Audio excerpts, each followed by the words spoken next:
Hey, welcome to a new review of Tales from the Crypt Season 3 Episode 4, Abra Cadaver. So, this one has a special place for me in my memory, in my brain. No pun intended, as the episode is all about the brain. But I'll get to that in a moment, telling why this one is specific to me. So the storyline, we got two brothers. And again, it's the relationship issue between the ego of two brothers. And something I'm gonna develop more and more about those reviews of Tales from the Crypt is what is commonly called the axis of desire.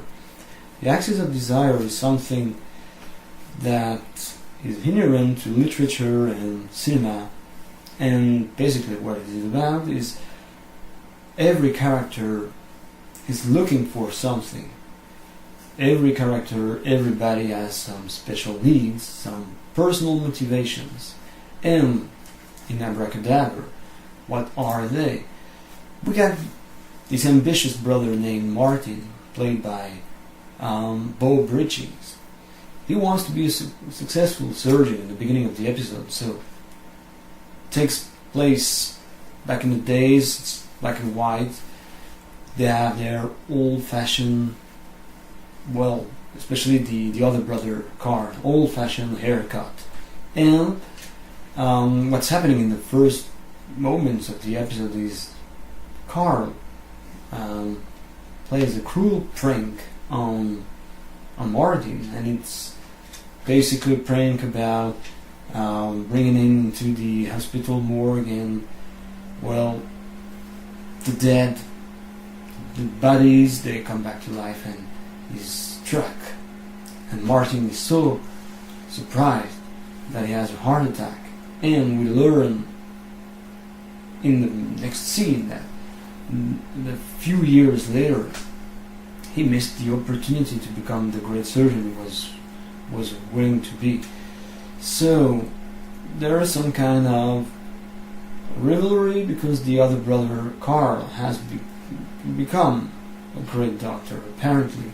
So it's all about some vindictive brother, and well, because Martin never got over that, takes his turn to play the prank on his brother, and he wants to show his sibling he's still the one who rocks, the greatest scientist. So there is this kind of ego, this traditional, how can I say, traditional trope of the mad scientist, and with also some voodoo undertones, because he went to search for magical stuff in the past, but the brother Carl disapproved. It's also related to Frankenstein, with the life after death myth, or trope once again. So this time Martin's pranks is all about making Carl believe that he's dead. So we have access to Carl's point of view. We have the voiceover, and this is let me speak about my personal memory this time. This is what I first saw when I discovered Tales from the Crypt for the first time, the very first time in the 90s. I watched TV, changed channels, and I discovered that the guy was talking and dead at the same time. We had access to his thought. I must have, maybe I was very young, like 11 or 12, something like that.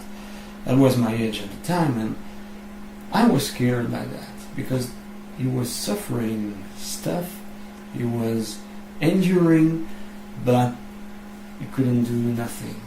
He was dead, but still feeling, still sensing the pain, the suffering. So this was quite creepy for a young who never saw Tales from the Crypt. And I didn't know about the show at the time, and of course I didn't know there was the the Crypt keeper presenting in the beginning and in the end of the episode. So I was very shocked when, after the final twist, we first saw the Crypt keeper. I didn't understand what was that shit going on, because there is the chaining of the shots is quite relevant. The last shot we can see from the episode is the two doctors using the saw to open the skull of Carl, and right after that we have this fade to black, I guess, shot chaining, and we have the Crypt keeper. So that was the Crypt keeper dressed as the same doctors who got the saw. So I was intrigued by that.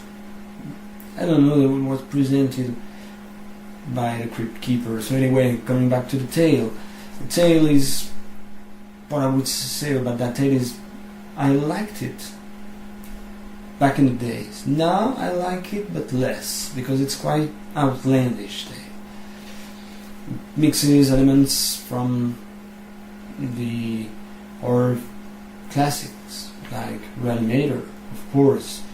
That's why I put the image in the presentation of the video, and with the flashy green liquid coming back to life.